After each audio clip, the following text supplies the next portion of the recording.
Hello and welcome to another episode of Data Delicacies, where we bring the best and brightest in the industry to talk all things industry. I'm your host, Haroon. This is powered by Incentivio. And today we have a very, very special guest, the one and only Bill Lindsey. Bill, thank you for joining. Well, good morning, and thank you very much for having me. I certainly appreciate it, and thank you for the kind words. Of course, Bill. I mean, I've had the pleasure of knowing you now for a few years, dating back to my time at Seven Shifts. And, everyone has always spoken very highly of you. You have a ton of experience in this industry. I think before we kind of dive into the meat of the conversation, just for all the listeners out there, would love for you to kind of just talk about your journey. And, now you've founded COGS-well and what brought you to COGS-well. Would love to kind of hear that story. Yeah, I'll try to make it short, even though it's a very long career. I started out in restaurants as a dishwasher. And I think that's important to point out. I still say that most of what I learned about restaurants, I learned working in the dish room. Mm-hmm. What people ate, what they didn't eat, all the back of the house scuttle. And I got involved with a company way back in the 1970s called Farrell's Ice Cream Parlors. And I had the greatest job in the world. They had me show up in town to an empty building. And while they finished the carpentry, I got the restaurants up and running. Bank account, vendor relationships, hiring people.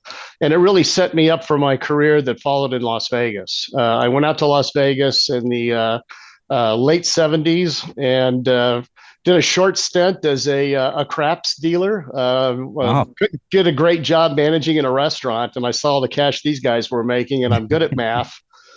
So I did a couple of years of that and built up my war chest. But that followed a career with Boyd Gaming Corporation, and these were back in the days when we designed and built our own restaurants. And I had the greatest job. It was designing and opening all the new restaurants and bars at all the different properties that we were opening. And we grew to the point where we had scaled out from number 2 pencils, and we needed a computer. And this was before PCs. So I got involved with restaurant technology in the extreme early days when there was nothing to buy. We had to design our own. And I did that for a couple of years, and then got involved with a company called Remax. For anybody out there that's been around a while, restaurant management and control systems, the 3 guys that I worked with there are the same 3 partners that I have today at COGS-well. Dave Douglas, Glenn Nelson, Mike Brown. That company was merged with Aloha POS to form the first Radiant Hospitality. And my partner, Dave, was the first president of Radiant Hospitality. And we did that long enough to realize that back office and point of sale don't mix well together. It's 2 different cultures. It really is. It's sold differently. It's supported differently. It's trained differently. So I went into private consulting, and I worked with a lot of different companies. Most notably, I spent quite a bit of time with Dave & Buster's in the early years. Okay. And had a number of projects there. But one of my projects turned out in the year 2000 to find a new inventory product for Dave & Buster's to replace a DOS-based product I had put in there 10 years earlier. And I found a company called Compete. And Harry Barkerding had started Compete. There were, I think, 4 or 5 people in the company at the time, working upstairs from the Micros office in New Orleans. And the product was nowhere near what we needed, but the underpinnings, the structure of it was really impressive. Right. So I got involved rolling that out to Dave & Buster's on the deal that they let me redesign it and put in a different inventory architecture. And we had a nice run at Compete. Did it for quite a long time, but quite frankly, the reason that we decided to start COGS-well, to really cut to the end of the story, is we were acquired by private equity.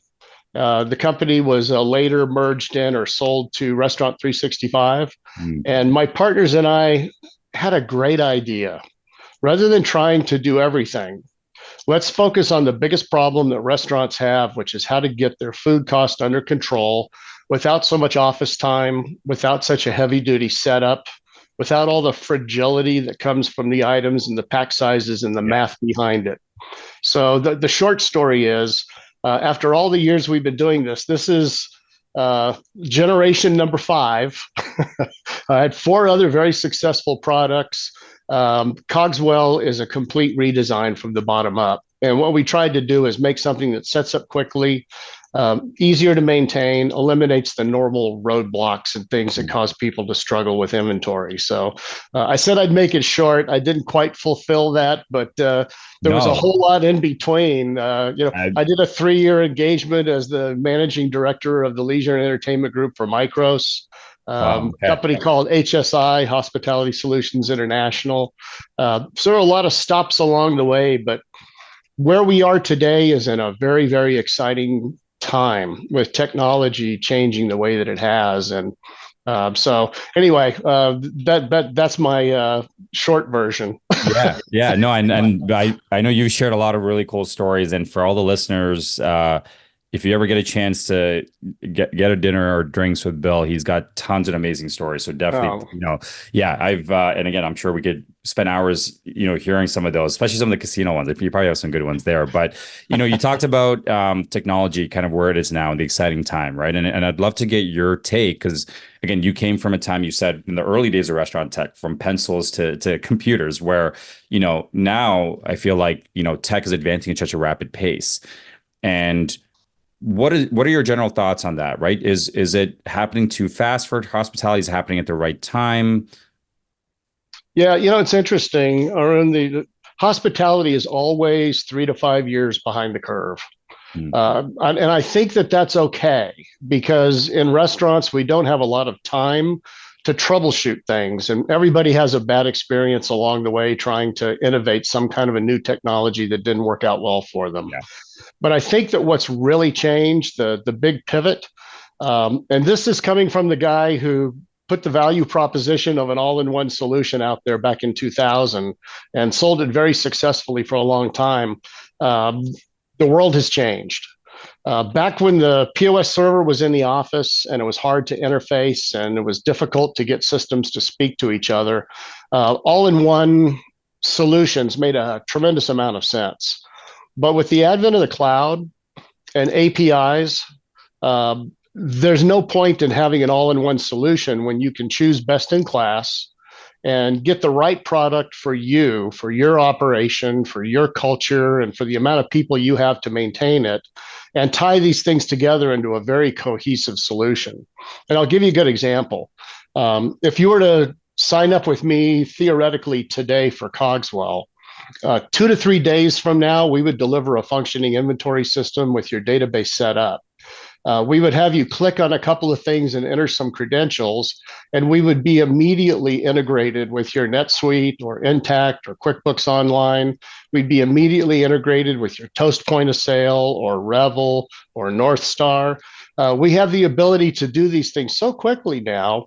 And what I like to explain to people is all of those benefits of the all-in-one solution of creating all those detailed little accounting entries. We make every one of those accounting entries in any accounting system that a customer may have. And I can't be challenged on that one because I know where most of those accounting entries originated. Yeah. I remember being in the room saying, here's what it needs to do. Right. So it's very exciting to me because now you can choose the best inventory, the best labor, the best loyalty, the best accounting. And in the event that you see something that's a little brighter and a little shinier, it's very easy to pull these things and replace them with one major exception, and that's recipes. That's the one that still dogs me the most. Entering recipe details is tedious, it's not tough. But I'll give you a little coaching on recipes. Whenever people complain how long it takes to enter a recipe, I say, well, all right, so how long does it take to cook this particular entree? And they'll say, well, 8 to 12 minutes. I'd say, okay, if you were to enter the ingredients in the recipe and it took you a while, would it take more than 8 to 12 minutes? The time it would take to prepare one dish, to know for that point forward what it cost, what your usage was, what your variances were. You have to put things in context where people can see the real cost benefit and understand that, you kind of want to be curious about your recipes if you're in the. I'm always amazed how people will come up with a new dish and they'll put it out there and they'll put a price on it and they start selling it before they even know if they can afford to sell it. And by the way, it's not just food and bar cost, it's the prep labor behind it. And not enough companies are really focused on that today. So I'll dangle that carrot. Prep costs today are really, really, really high because labor costs are up. And Yeah. so people that are doing the old, should I shred my own cheese or buy pre-shredded Mm. cheese just to make it simple? It's time to start paying attention to what we pay our staff to shred the cheese and decide, is it really worth the quality difference? Which, by the way, I think it is, but that's just me. Yeah. Yeah, and that's interesting to bring that up, right? Because I mean, a lot of restaurant tech, the value prop is like, hey, we give you back time, right? I mean, ultimately, like we save you costs, we give you back time, but then we're finding that with labor costs rising, the level of support they have is dropping. So like, although they're getting time back, they just have less people. So Yeah. how are restaurants be able to? Your thoughts on balancing that? I mean, you talk about the prep time, right? So as much as restaurant tech is giving back, how do you think they're going to be able to manage that balance? Yeah, there's a couple answers to that. There's all the obvious stuff that people, watch the clock, do a forecast, know your 15-minute increments. All those things are obvious, but there's some non-obvious things that people can do. Certainly understanding the prep cost of each of the menu items that you have and understanding that, the prime cost, the combination of food or bar cost plus the labor, if that exceeds, 60%, you're probably flirting with disaster, Mm. unless you've got an average check of $500, in which case Right. you'll probably not feel it for a while. But the things that I coach people on, number one, decide whether I call it build or buy. Do we prep in house? Do we cut our own steaks or do we buy them pre-cut? Yeah. I had a butcher shop in the casino that I operated. We had a bandsaw. We had a full-on butcher shop. I mean, a very professional cold room operation, and we were doing really, really well until I started looking at the cost of injuries. Um, Um, the accidents, the things that were happening from an insurance standpoint, and it's like, maybe this isn't as good as I thought it was. So I've always had a different view of labor, to look at it a little bit more holistically. mm, If you're doing prep, which most restaurants do, one of the things that people overlook is shelf life. And I'll give you a great example.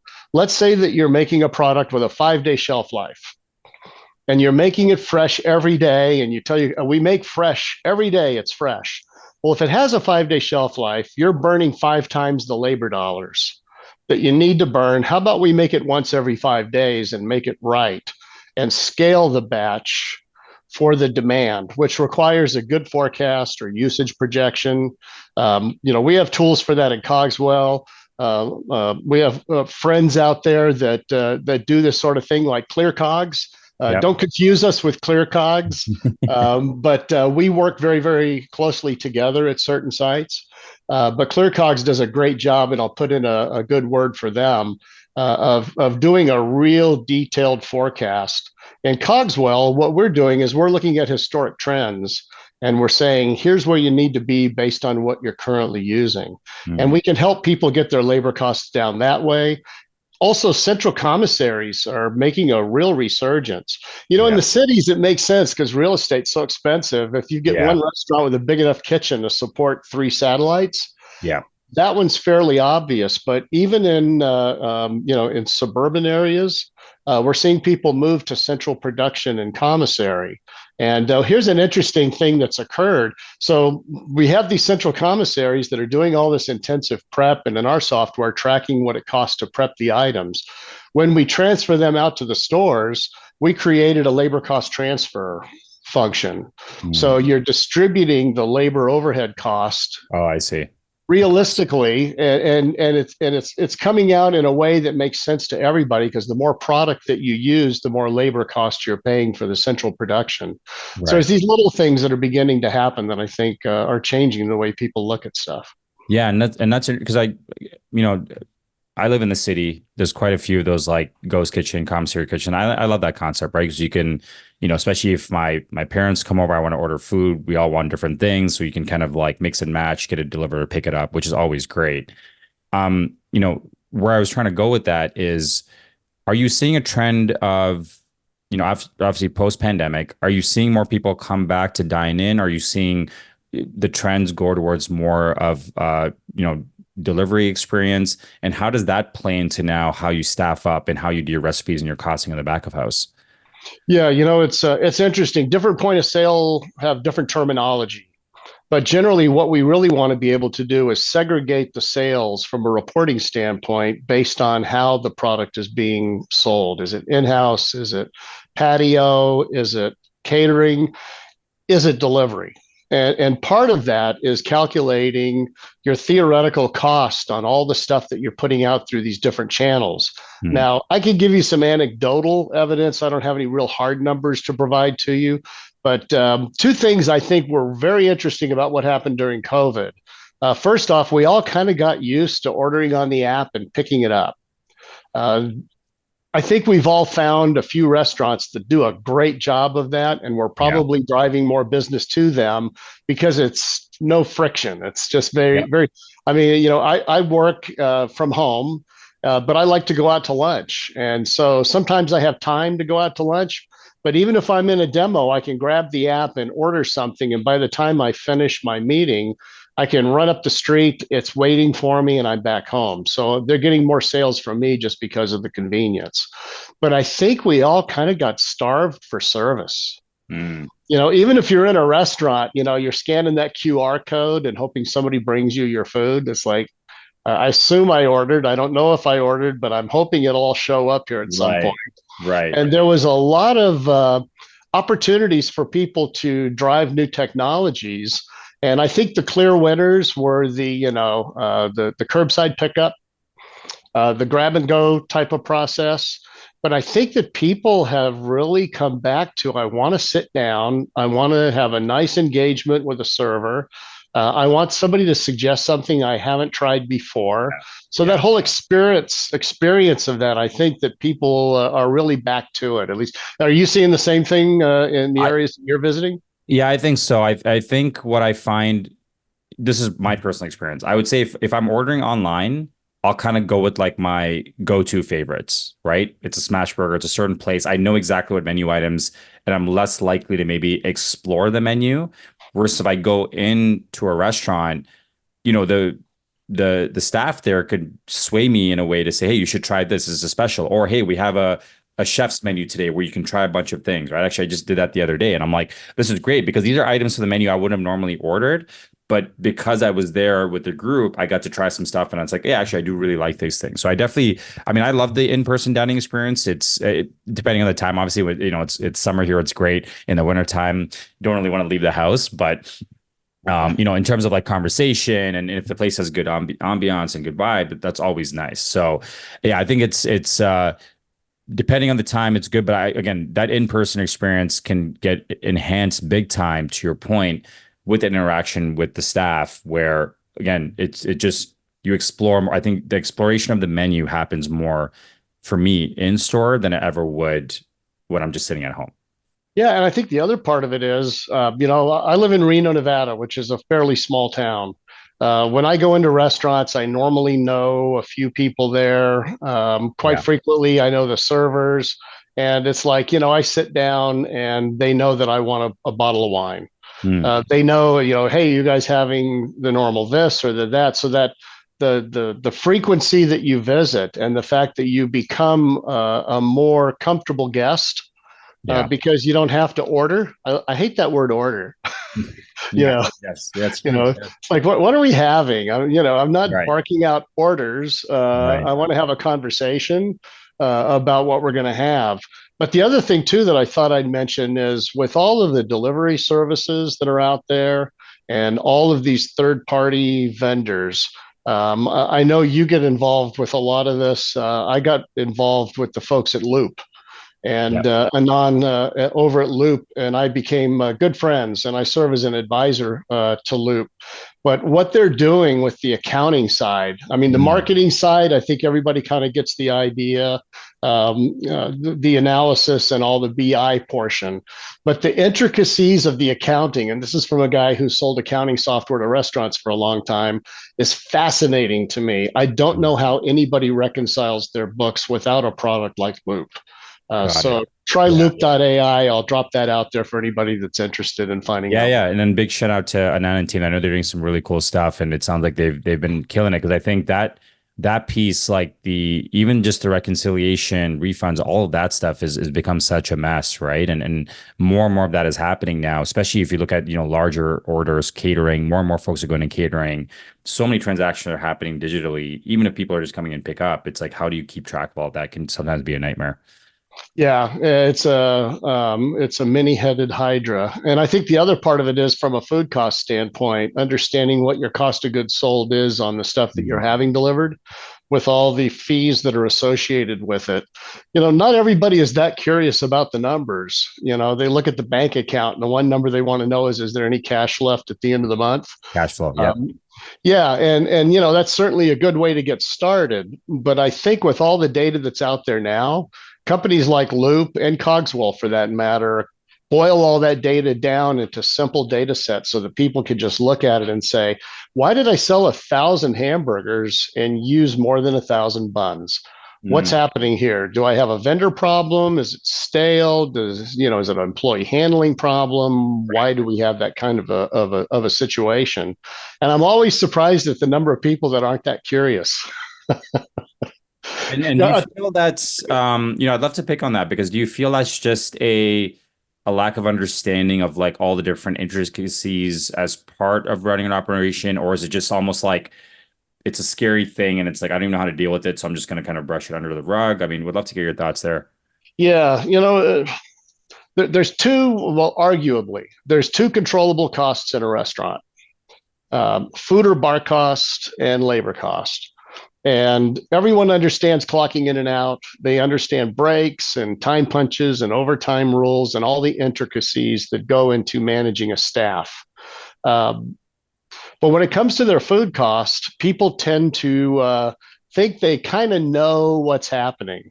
I always say when somebody says, we kind of know what's happening with our food costs. Well, you kind of know or you kind of Mm, don't know. Either mm. you do or you don't.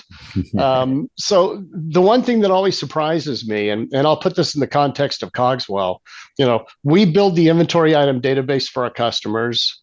We've built a standard packaging library for all the disparity that you get on invoices. And, the kids call it AI. We call it data mapping. Our software, just from a scanned invoice or a digital invoice through EDI, when we see a new item, our software sets that item up immediately. It's available for your next inventory all the way down to the recipe units. And we have an audit staff that follows behind it to make sure that we figured it out and that we did the stuff correctly. So we're building the inventory database. We make sure it's available to count. If the restaurant counts what's left, they're going to get a full actual cost of sales and actual usage for every product that they buy. And even if they're not doing recipes, they can see what their trends are, the cost trends. We're paying so much more for eggs than we did last month, and look how that's affecting our menu mix. The amazing part, Arun, is that we've got it down to where all we really need from the staff is to count what's left. And we struggle to get restaurant companies just to go out and count the items that we've populated to the inventory counts for them. Mm, Uh, and there's always a reason why people don't want to do it. But I think the problem is it's like entering recipes. It's tedious work. It's not fun. Nobody yeah. likes doing inventory, but I've been doing inventory my whole career, and I can't imagine running a restaurant without knowing what my usage is, not just what I bought, but how much I'm actually using. Yeah. So I'm always mystified by that one. I figured if we could come up with a way to do the setup, get the items set up correctly, get them on the next inventory count. If all we need from the staff is to count, then we're going to have a gold mine. It's going to be a rocket ship. And Yeah. I'm surprised to this day at how many companies it's like, okay, now it's your turn. We've done all this for you. All you got to do now is go out and say, I got 10 of these, 3 of these, 4 of these. And people are reluctant to go out and count what's on hand. Interesting. Yeah. It's it's a real. I always tell people, I used to tell my chef he hated inventory, and I told him one time, I said, I tell you what, you guess at my food cost, I'll guess at your next paycheck, and I'll bet you get a lot closer than I do. That's good. That's good. Yeah, I even think about my own kitchen. If you ask me to inventory my own kitchen, I'm probably lost there. But I mean, to your point, I think it's, how do you eventually flip that switch to make them understand how important it is and make it easy, right? But I'm sure you're going to figure it out. You've done it before, and I'm sure you're going to find a way to do this again. Well, I always used to, I had a computer system, which was the first thing, back in the early days. But my chef's bonus was tied to how closely the actual versus Mm, theoretical came up. And what that did is it not only promoted a decent inventory, but I got good recipes because one thing people get kind of squirrely when you ask them to write down the recipe and they'll fudge it and they'll kind of move some numbers mm, around, and right. if anybody else tries to make it, it won't come up right. So I always had a process where I'd have them give me the recipes, and then I'd go to another kitchen and say, "Here, make this for me," and see what comes out. And I take it back and say, "It doesn't taste right. This is your recipe. You tell me what's wrong."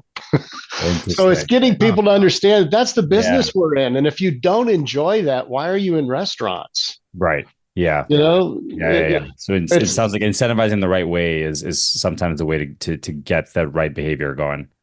That's right. And it's not always the stick. You've got to have the carrot out there, Yeah. and Yeah. get people. We used to have contests.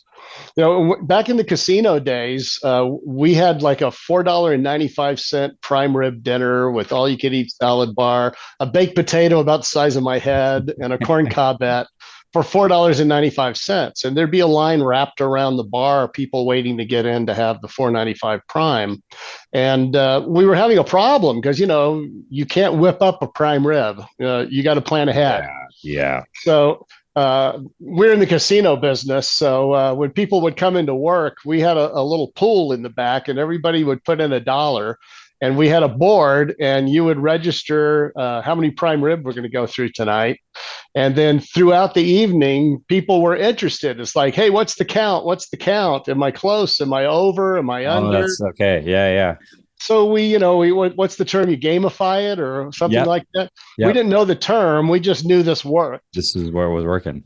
We Cool. had dishwashers that could tell you exactly how many guests we're going to serve on a Saturday night Mm. before 11 o'clock because everybody was in on the game, and it became fun. That's very cool. Actually, to that point, I thinking of a story a friend told me. He just got back from Italy, and I'm actually going to Italy this summer, so I was just sharing notes with him. Nice. And he was saying that a lot of the restaurants there, they're so focused on just fresh ingredients only, right? So like the ingredients they get in for the day, like that's it. Like nothing is frozen. There's no stockpile of other stuff. So whatever they make for the day, like that's it. So if you come in and they don't have any ingredients for this thing, they'll say, "Hey, sorry, like you have to come back There's no tomorrow." Kroger. Yeah. Yeah, yeah, yeah, yeah. They can't just run across the street, to the Walgreens and get whatever. Like the ingredients they have, the vegetables they have, the meat they have, and that's it. Which is like it's a really cool concept. So I'm super excited to see that when I go over there this summer and try the food there. You brought up something earlier that I want to just kind of pick on, and you talked about there's a place you go to for lunch. You go often. They know what wine you like. So it's that concept of kind of like guest engagement and loyalty you have going back there, and they understand you. So what does guest engagement and loyalty mean to you? It's a good question. Well, I'll take it from two different perspectives. From the customer perspective, it's a hospitality business. From a customer perspective, when I walk in the door to a new restaurant, I'm engaged, I'm interested, I'm curious. But after you've seen me there 3 or 4 times, if somebody acknowledges me and says, "Oh, you're back. It's good to see you. How was your last whatever? What are you having today?" That means the world to me. As a guest, I love that. It's why I'm there. It's why I like good service. And I think what it does is it causes me to be more comfortable and even, all right, play some ego into it. I have friends in town. We're going to eat at my favorite restaurant down at the end of the street called Lulu's, and the owner will stop by, and the chef waves from the kitchen, and Yeah. Bill's in the restaurant business, and he knows all these people. So from an ego standpoint, it makes you feel good. It makes you feel Right. welcome. It's the hospitality business.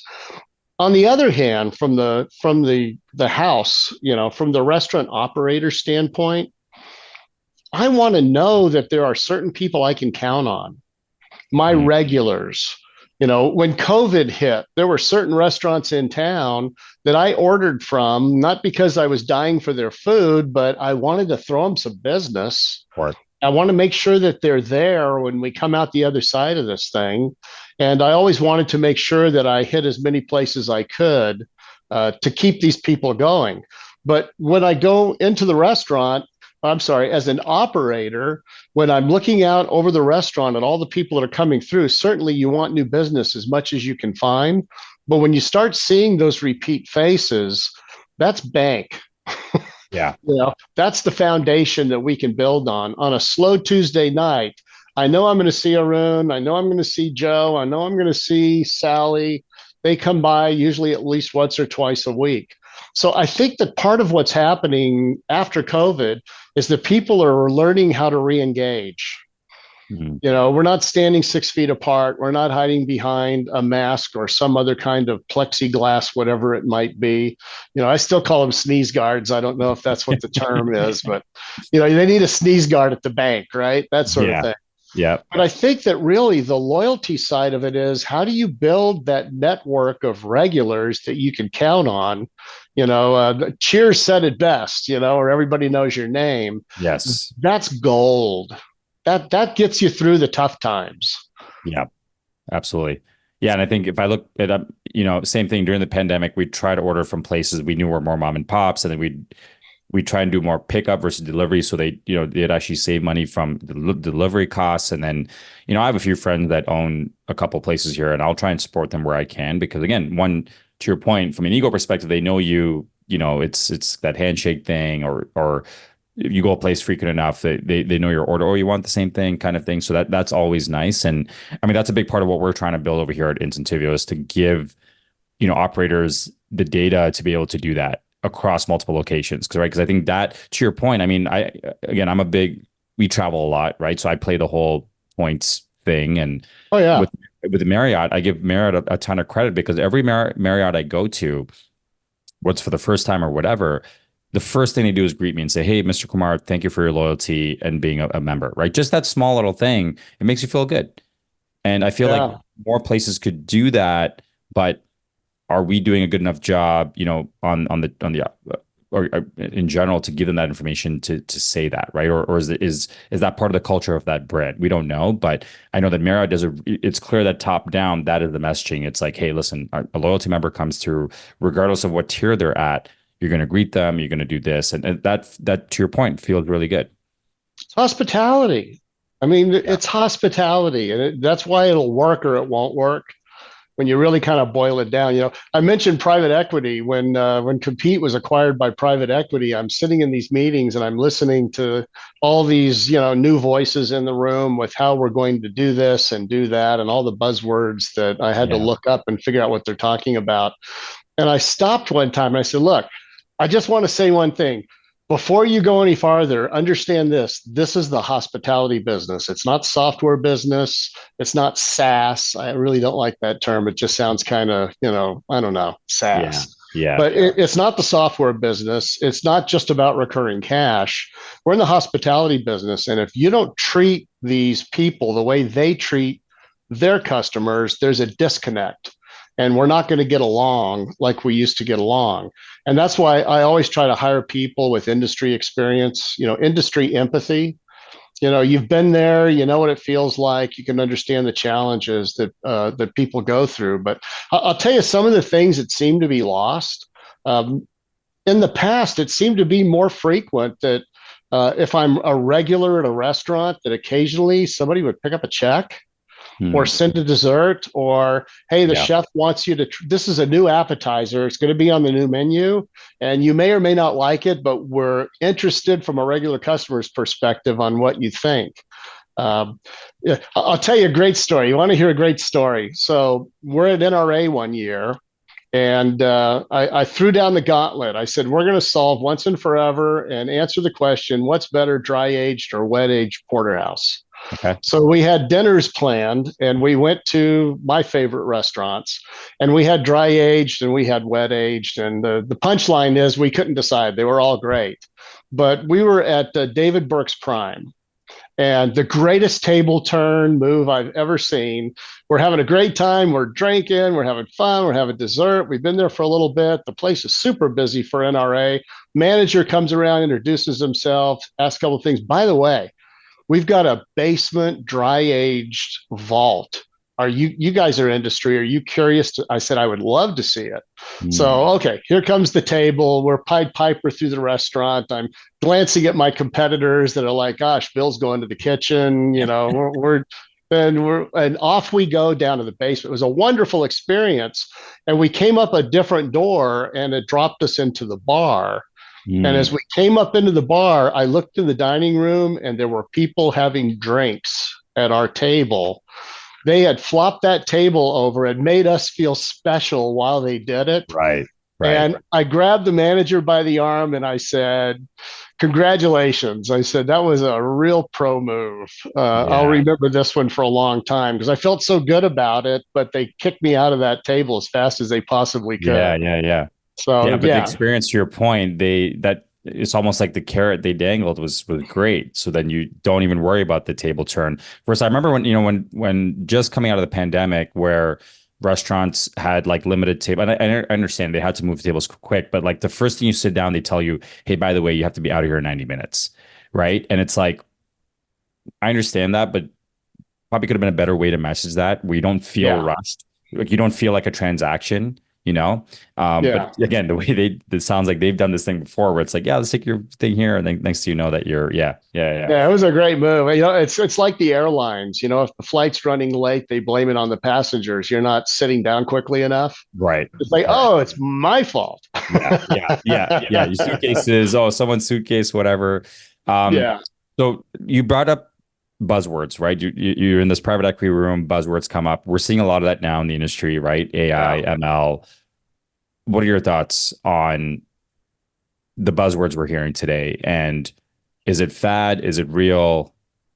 Love to hear what you say. Yeah, I think people are struggling to find words to describe what's happening. And so I kind of respect that. Mm, And going back to the days before DOS, I've gone through a lot of different eras of buzzwords. I mean, I was selling inventory and recipe software to casinos that was written in C-tree utilities running on Novell networks. When I sold the software, I'd have to sell them a network because they didn't have one. So you kind of had to do both things. And Windows came out. mm, And I remember distinctly for about a month there, people would say, well, do you have a GUI interface, a graphical user? I called it a GUI interface. And I had a great line. I said, oh, nobody wants a mouse in their kitchen. And everybody laughed. And that lasted for just a few weeks. And when people mm. stopped laughing, I remember walking out of the meeting saying, it's over, man. I mean, we're going to have to get a next generation system with a different user interface, which is a complete rewrite from the ground up. So all these buzzwords, you kind of see them come and you see them go. But let me focus on AI for a minute because I think that everybody is excited about AI, which is a good thing. Normally, people are fearful of new technology, and not that there aren't reasons to be afraid of AI, but I think in general, everybody's imagination is soaring on what this means. Yeah. And I remember, I remember when I got my first connection to the World Wide Web, and it's all out there, and I'm sitting in front of my keyboard and screen and thinking, okay, well, what do I want to know? Right. Yeah. Where do I go? They had these home pages to kind of advertise content to kind of get you to click through and understand stuff. So when I look at AI and say, well, what does this mean for the industry? I don't think anybody has a clue Mm, what this really means for the industry, but I think that there are some obvious wins out there for forecasting, like the guys at ClearCogs. The way that they're looking at weather and sports and something other than last week we sold 10. We'll yeah. probably sell 10 this week too. Right. So that part really excites me. But here's just a rule of thumb. If you're ever in a meeting and people start using words that are unnecessary, do us all a favor and speak up and say, it's, I think it was, God, who was it? Mark Cuban that says anytime somebody uses the word cohort in a meeting, that's a red flag to him. And I think it's along that same line. And if somebody's using a buzzword to try to impress you, I drill down on it. Tell me what you mean by that. How is Right. that different from this? And you Right. might learn something, and you might also find out that all they're doing is putting lipstick on a pig. Yeah. Yeah. No, I think love everything you brought up there. And to your point, yeah, like, what a lot of guests on the show have talked about how on the vendor side, we're coming up with these flashy buzzwords and saying all these things. And for the operators, like, okay, cool. What does that mean? How's that going Yeah, to help my business? Right. Like you have all the stuff that's great. Congrats. But I got to keep the lights on today. that's right. I've got a restaurant to run. How does that fit into my flow of things? Yeah. I'm always the skeptic in the room just because I've been doing this for a long time. But I love working with people that have done it with a pencil, that have successfully run a business, that know how to calculate the numbers and their KPIs. We ran $1 million a month operations with number two pencils, and we were damn good at it. We got better with computers, but we were good at it because we could boil it down to those few controllable things that we really Right. could track. Right. I mean, I had people with these little hand clickers, and I didn't worry about revenue because we're in the casino business. We were giving the food away back then, 99-cent breakfast. So it wasn't about revenue. It was about heads, covers. And so I had people at the door that were counting the covers as they came through, and we posted hourly counts for every operation. Mm. But then I also had five people that were walking around my competitors with those same little counters telling me how many people are at their coffee shop right now. That was the crude way that we would go about collecting the data that we needed to do a market analysis. Today, there's just such a wonderful data set available out there, all kinds of data that you can get. People are overwhelmed by it. They need, I call it a Sherpa. They need somebody that can, get them past the scale of it and say, this is the next step. This is where you need to focus. And there are very few people out there that are able to take the Yeah. vision down to what's the next rung on the ladder as opposed to Right. selling you this, wonderful outcome that you may or may not ever achieve. Yeah. Yeah. Like shiny thing, but what's the real thing? Yeah. And by the way, with AI, I always ask myself, okay, my value proposition for AI is it telling me something I wouldn't have known otherwise? Mm. We'll get back to the line, I pretty much know my business. Well, there's some things you kind of pretty much do know. And when you get to AI, what I'm waiting for is an application to come back and say, your problem is 8:30 at night. You hit a lull, you got a full staff, you get another late night hit that comes in at a certain time. Something that helps me understand Right. better all the details of what's going on. Yeah. No, I love the way you put that there. I think that is something I think as operators across the industry we can all do a better job of. Sorry, as vendors to bridge that gap to operators, we can do a much better job of. So, Bill, we're just at time here. I want to thank you so much for all the insights. I mean, I feel like we could. There's so many more questions I'd love to ask you and so much stuff we can go on, but we can probably say that for a drink at the next show. Before we wrap up here, what we typically do is a quick lightning round. So I'm going to ask you a few questions, kind of just fun questions. First thing that comes to mind. What's Hands your on buzzers. I'm Yeah, ready. exactly. Yeah, Jeopardy style. Yeah. What's your current favorite cocktail of choice? Wow, I'm the wrong person to ask because my body does not digest hard liquor. I drink red Okay. wine or I go home. Okay, red wine. So what's your favorite red wine you've been having last Um, I'm enjoying the Riley. It's a great blend from Okay. Frank family up near Healdsburg. Okay. Been drinking a lot of the Riley. Nice. Lunch party or dinner party? Dinner party. Why? Because at lunch I read my book. Okay. I do. I have my Kindle. It's my 45 minutes to an hour to escape into my book and enjoy my sandwich. So it's a solitary thing, but I Okay. love meeting friends for dinner. What book are you currently reading? I just finished Eruption, the new Patterson Crichton book that Michael Crichton started and Patterson finished. Okay. Makes me nervous about visiting the Big Island, but now I want to go just to see the places that I read about. Yeah. Cool. Um, you mentioned, I think Lulu's. I was going to ask you what your favorite restaurant is. You're based out of Reno. and a favorite dish at that restaurant, which I think you already mentioned is Lulu's is your favorite. Yeah, Lulu's is literally at the end of my street. It's a fine dining establishment. It's been there for, I'm going to say 25 years. That probably is correct. They rotate the menu, but they do a lobster spaghetti that my wife and Ooh, I occasionally crave. With the squid ink pasta and yeah. a whole shelled lobster that's pulled apart properly and presented in a very, very attractive way. Wow. So the lobster spaghetti is a huge winner at Lulu's. Okay, that's getting me hungry. That I'm gonna have to take you up on that when I come down there. That sounds really good. Bill, I can't thank you enough for joining and sharing so many great insights. Before I kind of wrap up, is there anything else, any last parting words you'd like to leave the audience before we end this here? Gosh, not that I can think of, other than if you really want to get a handle on your cost of goods sold, COGS-well, COGS-well. We do COGS-well. Give us a look, give us a visit. Love to give you a demonstration sometime if you're interested in seeing more about how much easier it can be to get your cost of goods sold under control. Perfect. And we'll make sure to share all your details. That way, if folks want to get in touch with you, whether it's COGS-well, just chatting industry, because you do consult and help a lot of other businesses. So I'm sure a lot of folks could benefit from your knowledge from your time in the industry. So Bill, you shared a lot of cool stuff today. I mean, your time starting as a dishwasher to, successfully, with 4 or 5 different companies, seeing them through really great stages and from H2 pencils to now AI and ML technology, you've kind of seen it all.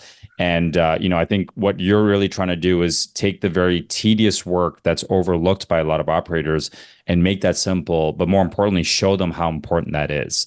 I think, obviously you're doing an amazing job with that. And for folks that are interested, please reach out to Bill directly. I know you're at a lot of the shows as well and doing the whole show circuit. So we'll definitely see you at the next one. Bill, thanks again. This was another episode of Data Delicacies. Thank you so much for tuning in. Please reach out to Bill directly if you want to chat further or chat all things COGS-well. If you're interested in getting on the show or learning more about Incentivio, you can reach out to me directly at arun@incentivio.com or find us on LinkedIn or directly through our website. We're always looking for folks to join the show. So if you are interested, reach out.